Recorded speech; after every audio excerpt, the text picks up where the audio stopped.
Student just like you and me. He was even taught PE by our very own Miss Coleman. Without further ado, let's give a round of applause for Daniel Wilkers.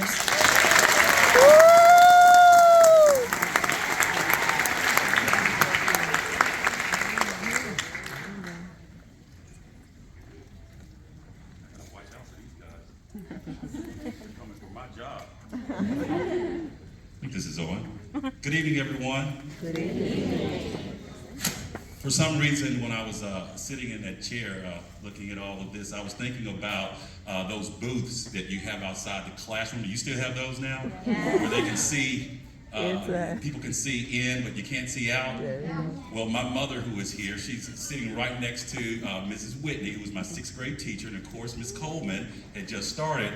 Well, I would act up at school, and my mom would come up to the school and go into that booth, and I could not see her, but she could see me. And back then, 40-something years ago, parents could spank little children. And I won't say anything to get my mother arrested today, but those booths were not my friends.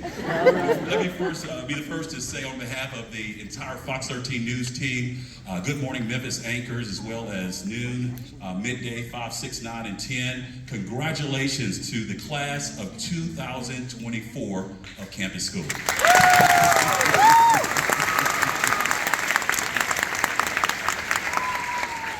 Also, it's a very, very special year because Miss Diane Coleman, I never said Diane until now, is retiring after 43 years.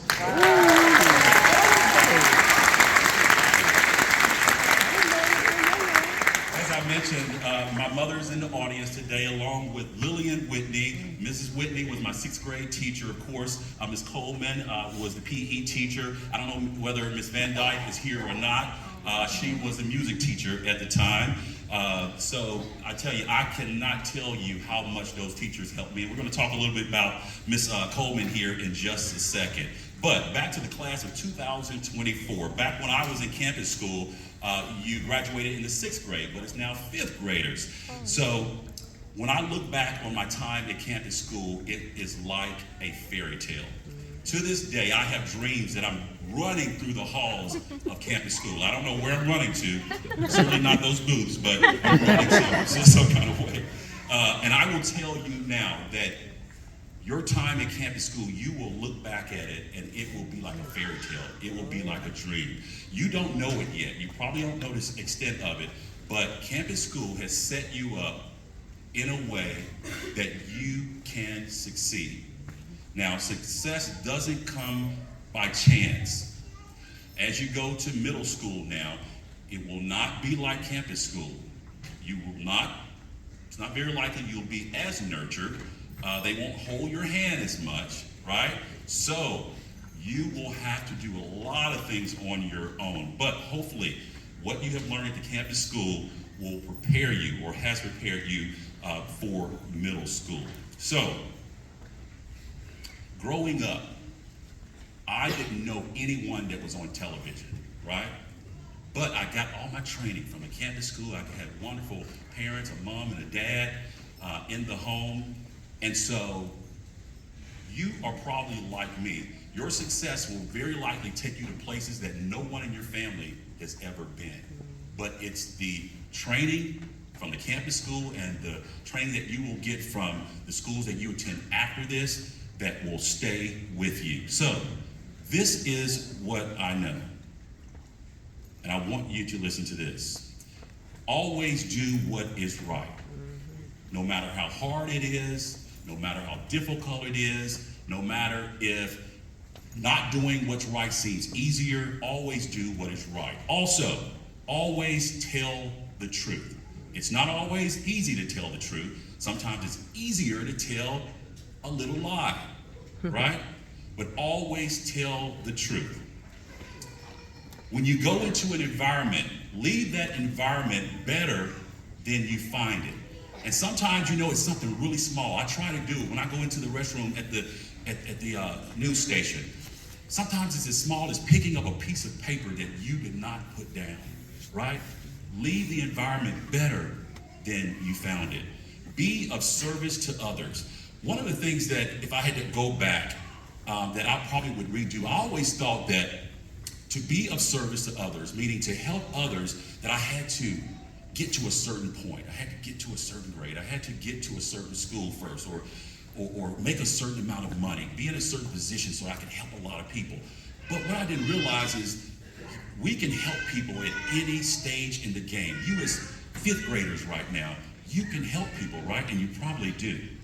Cultivate good relationships with true friends. My mom used to tell me that if you have one, maybe two true friends in a lifetime, you really have something. Think about that. All the people that you will ever meet. If you have one true, now when I say a true friend, I mean someone that you can tell everything to. You don't have to worry that they'll get jealous.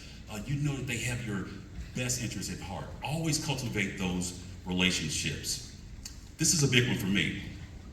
Complete the tasks you don't like as much first, leaving the ones that you do like last.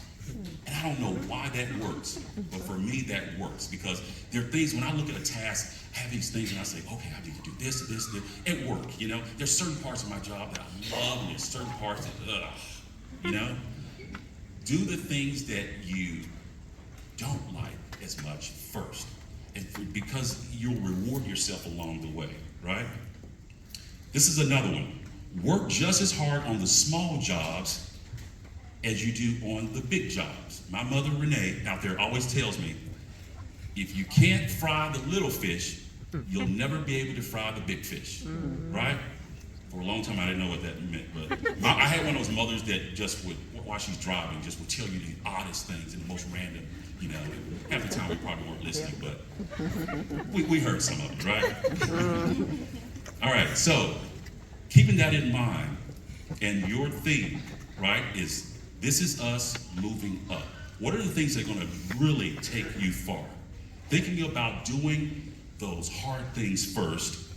There was a former president that said, the real test of a person is not how you do the things you like well, but how you do the things you don't like well. Not how well you do the easy things, but the way you do the tough things, right? And that's a lot. Also, don't be afraid to be the only person in the room who stands up for what is right. And that's a hard one for me, right? Because sometimes we have peer pressure from our friends, right? And it's not popular always to do what is right. But don't be afraid to stand up and say, this is not right. Somebody's being bullied, right? And everybody's popular to be on everybody's side. Well, someone needs to stand up for that person who's being bullied, right? So don't be afraid to be that person. Mrs. Coleman, my goodness, 43 years.